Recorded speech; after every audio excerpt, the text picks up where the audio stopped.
Hey, Carl, you there? Where the hell are you, for God's sake? I've been trying to reach you since yesterday. Is everything okay? We scheduled that meeting with both our parents tomorrow. Don't say you forgot about that. We confirmed the schedule the other day just in case. You're not in some kind of trouble, are you? I got a call from your mom today, too. She was saying she couldn't get a hold of you at all. She was really worried. I think she was texting you every 10 minutes. Where the hell are you? You know your parents live really far away.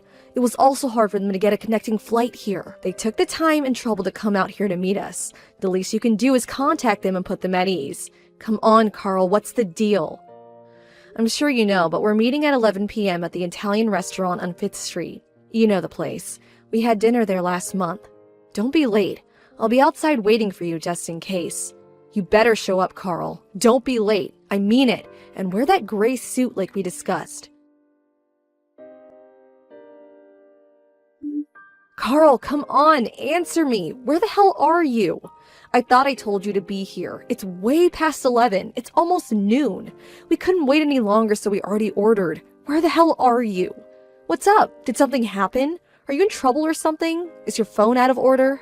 I got a hold of your coworker and he tells me you've been coming to work every day. Nothing seemed out of the ordinary. You worked yesterday and went home at the usual time, according to him.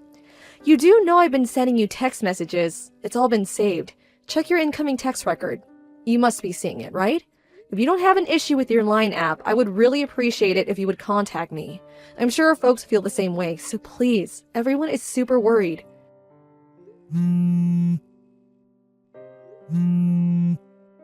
Oh, hey, that you, Brenda? I see you've been texting me all morning. I forgot to charge it last night, sorry about that. Carl, where have you been? We've been worried sick. I've been right here. Been a while, huh? Been a while? Are you out of your mind? You sound like you just woke up or something. Why the devil may care attitude? I sent you countless messages. You haven't forgotten what day it is, have you? Both our parents are here at the Italian restaurant. We scheduled this meeting months ago. Pardon me? The Italian what? Why are you having Italian now? Are you at the place on 5th Street? Oh, yeah, that's right, I remember now. What an idiot. I sent you a Line message yesterday. By the sound of it, you haven't read it. I don't believe this. What's wrong with you, Carl? I'm sorry, what can I say? Where the hell are you right now? What were you doing all this time? I've never known you to be this forgetful. Let's see, how should I put this? I finished work, then I met up with some buddies. And then we ended up at my friend's place, and we started drinking there, which lasted until, maybe 7 a.m. or so. Hang on, what? You were drinking with your buddies? You guys were up until 7 a.m. drinking? Do you have some sort of mental defect, Carl? Yeah, well, what can I say? I just wouldn't take no for an answer. You know, just getting married and all, I figured it would be the last time. You know, night out with the guys. Is that why you couldn't contact us? You were too drunk? Is that the reason for making us all worry? Really? Yeah, well, not only that, but I was busy at work too. Been doing a lot of overtime. I have the big project we're working on. Yeah, it's really stressful. If you're talking about now, well, I was drinking with my buddies. I got a lot going on. Do I really have to explain all this to you right now? So what time are you going to get here? Everyone is waiting for you. We already ordered coffee, but we can have coffee when you get here. If you get here, that is. Huh? Get where? I'm not going anywhere. The meeting with our parents? What? Are you still drunk? Oh, yeah, about that. Got super throbbing headache at the moment. You know what, Brenda? Can we just cancel that? I really don't think I can make it. Anyway, I would have to get up, shower, shave, and change. Catch a cab there. I'll never make it. Huh? Am I hearing you right? Back up a bit, would you? You're not coming? Is that what you're saying? We drank until morning, and I'm super tired. I haven't slept a wink, and this hangover is killing me. And I'm ready to throw up. So, sorry about this, but apologize to our folks for me, would you? What the hell are you talking about, Carl? Everyone is already here. We're all waiting on you, for God's sake. Your folks flew in from the East Coast. They finally got a connecting flight here. Come on, Brenda. Relax. No need to get all hot under the collar. There's plenty of time later. It doesn't have to be today. Just reschedule. We'll do it next week or something, no problem. Are you serious? What do you think this is? This is really important to me. We're talking about us getting married. Oh yeah, did we reserve a private room at the restaurant? I'll pay for that later on, so... And the whole bill, it's on me. No need to worry about that. What do you say? Everything good to go, huh? I don't care if you pay or not. That's not what I'm saying. Come on, Brenda, you're really giving me a splitting headache right about now. I'd rather not hear it. And like I said, my stomach is acting up and don't want to see last night's dinner. I bet it's just you and your mom anyways, am I right? Just have a nice lunch with her, why don't you?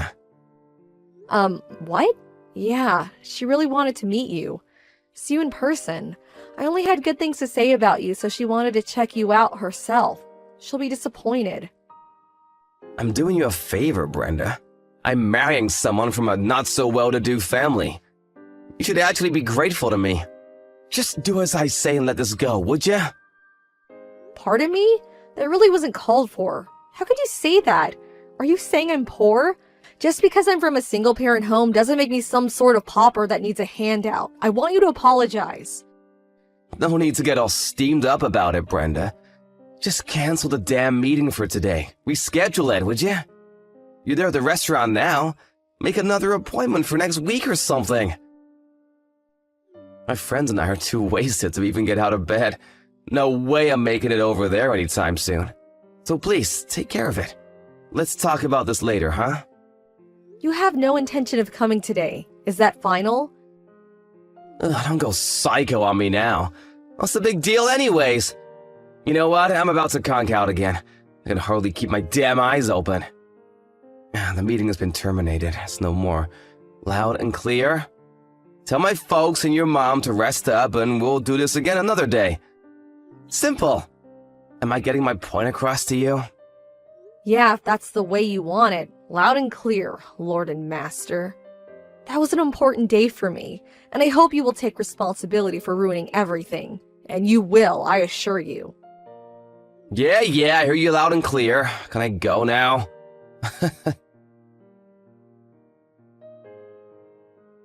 Hey, Brenda, how you doing? Sorry about the other day. Let's reschedule the meeting we were supposed to have a few days ago. What do you say, huh? Did you make that reservation at the Italian place, or did you change venues? Reschedule? What are you talking about? That was a few days ago. You didn't show up, remember? Oh, come on, Brenda.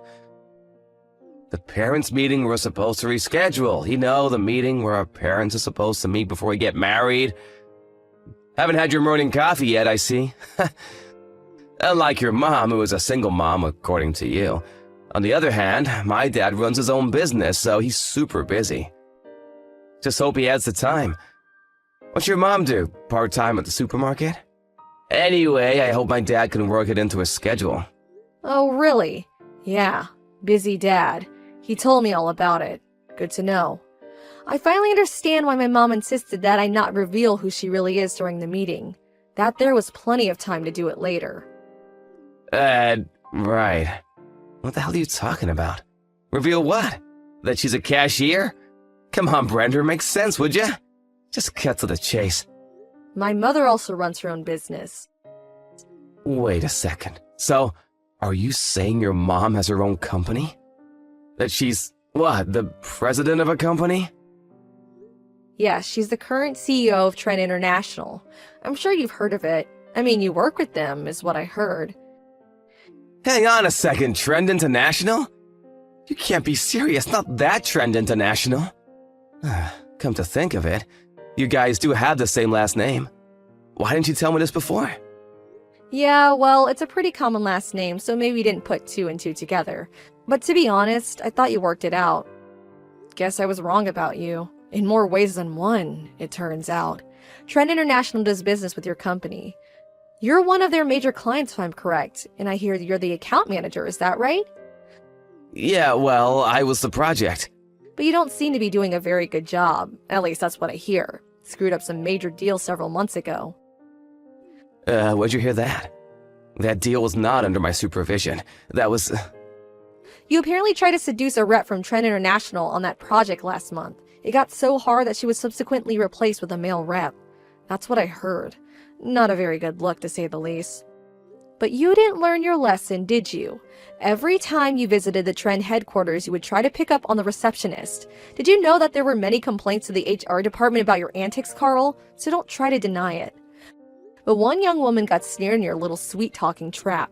You canceled that meeting a few days ago and went on a little 3-day romp with your newfound bedfellow. What was her name? Was it Sarah Conway by any chance? Says here she's 28 years old, currently front desk receptionist at Trend International. And also she's been at her position for over 2 years. Huh? How'd you know that? Who told you about her? That's confidential, you know? You also know that she's married, right? Well, it seems Sarah's not too shy about having all kinds of lovers despite being married. Yes, Carl, she's married. Or did you already know that? She was telling all her coworkers about you and your little sexual escapades. As a matter of fact, she seemed to relish telling everyone about her romantic exploits. Why the hell did she go and do that, for God's sake? That rumor spread throughout the office and finally reached my mom, the CEO of Trend International. That was a few days before that meeting we were supposed to have, and which you failed to show up. She prepared some simple business cards just for the meeting, cards that don't indicate her CEO status, mind you. She wanted to see your reaction when she met you, see if you would lie through your teeth, which I imagine would probably have been the case. And we know how that turned out. You canceled and went on your little love fest and didn't show. There was really no need for her to meet you. She knew right then and there what kind of person you were. A despicable scoundrel is what she perceived you to be. Hold on a second. Before you continue, where did you even hear that I went on a trip with Sarah? She's been uploading all kinds of photos on Instagram. Instagram? The social media app for photos and videos? Yeah, my mom has an account too. So she found your page when you were having fun at some ritzy resort somewhere. Sarah was uploading photos saying it was a trip with her girlfriends, but for some reason, you always seem to appear in the background of every photo. Oh, I told her not to upload those photos, for God's sakes! She was always snapping pictures and uploading them. I told her not to take any of me. My mom even checked when the photos were taken, and lo and behold, the exact same time as the meeting. Who would have thought? What they can do nowadays is simply amazing. That's when we all determined that you were the good-for-nothing scoundrel we all suspected. I made my decision right then and there. No marriage for me, thank you. I don't want anything more to do with you. Come on, Brenda, scoundrel, really? That's going a bit too far, don't you think? And the photos? That could possibly be someone else. Someone that just looks just like me. What's the big deal? You want to break up just for that? Come on, grow up, Brenda. This is just a little fling. It won't affect our marriage. I told you about how Sarah blabbed about everything. Are you saying that's not enough proof? It's not only that. My mom says she's going to show me later today, but apparently she has an infinite amount of evidence of your cheating and bad behavior. You're kidding me, right? Did she hire a private eye or something? You trapped me, that's what you did. Anyways, we were never really officially engaged. It was just all a verbal agreement, and we never had any physical relationship to speak of. So, rest assured, I don't plan on getting a cent from you. Although I did talk to her lawyer and he said I could pursue some sort of legal process, but I decided against it. Really? I appreciate that. But you're forgetting Sarah. She's married and her husband is not all that happy about what you did. I would be surprised if he didn't hire a lawyer and made you pay for ruining his marriage. That's what most people would do given the circumstances. Oh shit, he's hiring a lawyer? Has he already retained one? Do you know him? You better ask him. I don't have anything to do with it. I recommend you pay your dues, Carl. Damn it, are you serious? I can't afford this. What am I gonna do? What a friggin' mess. Oh yeah, I forgot to mention one important point. Maybe you better sit down first. Her father, David Conway? I was informed that he's your immediate boss. Is that right? The story goes that he was a project manager last year and met his wife while visiting Trend International. No way, that can't be right. He's Sarah's husband? Do you realize that Mr. Conway is related to the president? His nephew or something? He could be CEO someday. He could get me fired on the spot if he wanted. My God, Carl, you sure got a lot on your plate. I really wouldn't want to be in your shoes right about now. What's with the devil-may-care attitude? I'm up shit's creek for sure. Why is everything stacked against me, for God's sakes? Hey, did I mention that I don't care? I told you I don't want anything to do with you anymore. Figure it out for yourself, Carl. I terminated this relationship. Have you already forgotten? Why should I care what some stranger thinks or does? Come on, Brenda. Don't be like that. Help me out here. Please forgive me. I was not thinking straight. I should have been there for you. I should have gone to the meeting. My bad. You're the only one in this world that I love. Please, give me another chance. I promise you I will never cheat on you again. I swear to God, cross my heart and hope to die. So please, I'm pleading with you, Brenda. Please help me out here. What am I gonna do from now on?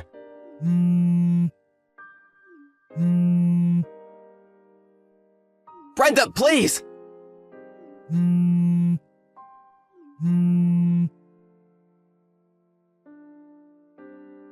I just got fired from my job. Can you believe it? I'm out of a job. What the hell am I gonna do? Ugh, not you again, Carl. I was sure you were gone from my life. Why'd you have to contact me again? I thought I said I wanted nothing more to do with you. I thought I'd clean my hands of you. I finally found time to relax and think about my future, and you have to ruin everything. You're really good at ruining things, you know that, Carl? But I had nobody else to turn to. You're the only person left in my life. My folks completely cut me off. They want nothing to do with me. They were furious that I didn't show up to that meeting and then all that followed. I tried apologizing, but I just wouldn't listen. Yeah, well, you had it coming. Take it like a man, Carl. I mean, think about it. You seduce the receptionist at one of your top customers, and then it turns out that this receptionist is your boss's wife. I mean, come on, what did you think would happen? But I had no idea. How was I supposed to know? It's not like I planned it this way. That's your problem. Carl, you never plan anything. But you did know that she was married. That alone makes you culpable. But why did I have to lose my job? I mean, come on. I was pretty good at it. They could have at least had me transferred to some affiliate or something. But outright fired? Why? So, what do you want? Why'd you text me? I'm not doing anything for you, Carl. I told you that. And that's final. I really don't have time for this. Stop mucking around for Pete's sake. I had all this time on my hands and I just got to thinking. Maybe there was a reason why I was fired. Maybe it's a chance of some kind. A chance to redeem myself. It's God's way of saying, go for it, Carl. You got what it takes. Like he's telling me to take this chance. Chance? What are you talking about? Your mom's company, Trend International. I'll take over on her behalf. What do you say? I think I'm ready to check out. I know God's talking to you and all, but have you totally lost it? Why would you even think that? Just think about it. You're working in a completely different field, right? You have no plans or any desire to become the company's CEO, right? No, I have no such intention. You're right about that. Well then, that makes everything so much easier. I was in charge of several accounts of Trend International, as you probably know. Which means I know this business inside and out. I know the people in charge and how the entire business structure works. Long story short, you and I get married and I take over as CEO and the company is headed towards success. Pretty good, huh? This is a chance of a lifetime. You really must have come down with something. Maybe you should see a doctor. You know, the type that examines your brain. Or maybe God's just giving you bad advice. I'm fine. What are you talking about? As for the next in line to take over as CEO, there's already 2 highly eligible candidates ready in the wings to take over. You're probably asking who? I bet you want to know. Actually, I don't know, but I know that it's still a long way off. There's plenty of time to decide. They're going to prove themselves for the next few years. It's not as easy as just taking over. They have to demonstrate their abilities in the coming years, and the best man will be chosen to take over as CEO of Trend International. That's how things are done in business, Carl. You can't just be handed an important position like that. You have to earn it. Huh? Sounds like a useless, long, drawn-out process. If you and I marry, I can take over the business, no problem. Am I getting this right? What did I just say? You think if you married the president's daughter that you would automatically become the company's CEO? Yeah, sounds like the prudent thing to do. No need for all the fuss. I have experience with Trend International. I know the ins and outs and have the connections. What more do you want? My mom doesn't want a fake ornamental person in that position. Fake? Ornamental? Are you insinuating that I would be some kind of decoration? That I would be a king with no clothes? Exactly. She doesn't want some self-important guy with mediocre business skills to be lounging in the presidential office acting as though he's earned the right. She wants someone with charisma, someone with the skill to motivate the employees, someone with a sound business mind, not a deadbeat like you. But I could. And most importantly, not some guy who would cheat on his fiancé and have an affair with a married woman. And the fact that you knew she was married and seduced her, anyway, I mean, how low can you get? I want nothing to do with you and neither does my mom, which means Trend International. Come on, Brenda, give me a break, would you, please? I'm in a real jam right now. I don't have money, but then I get this letter from Conway's lawyer demanding payment for damages. What's more, Sarah got divorced and had nowhere to go, so now she's living with me. She lost her job at Trend International, too. We're both out of a job. How are we supposed to live? She also got taken for all she had, so she got completely cleaned out. Our future looks totally bleak, and I mean bleak as hell. You've got to help us out, Brenda. You guys are really in a super tight spot, but like I keep saying, what the hell does this have to do with me? Huh? How can you say that? We were gonna get married. We hit it off once. Let's try again. One last chance, please, Brenda. Goodbye, Carl. Wait, Brenda, please. I immediately blocked him after that. I really should have done it way sooner. It was like I peeked into a deep black hole of despair, like I was going to get sucked right in. And I also still felt a little frightened. I mean, he was pretty frantic the last time we talked. I always found myself looking over my shoulder whenever I went out, thinking he might pop up from around the corner at any time. I talked to my boss at the office about my predicament, and he suggested I take a position at one of their branch offices in another state. But what really piqued my interest is that they even had a company dormitory available. So, after some thought, I took up his offer. It was pretty hectic, but I packed up all my meager belongings and finally moved in the other day. Fortunately, it seems I was saved in the nick of time. A friend informed me that Carl came to my old apartment and started banging on my door late at night. Apparently had a little too much to drink. I was long gone, so the place was totally empty, but that didn't deter him one bit. He climbed onto the second floor veranda and broke in, smashing the glass in the process. As you can imagine, the neighbors called the cops thinking it was a burglar, and he was caught red-handed and hauled away to jail. I thought he would just be released to his parents or something, but it turns out he was thrown into some sort of facility. Not exactly a prison, but close. Just hope that place knocked some sense into him.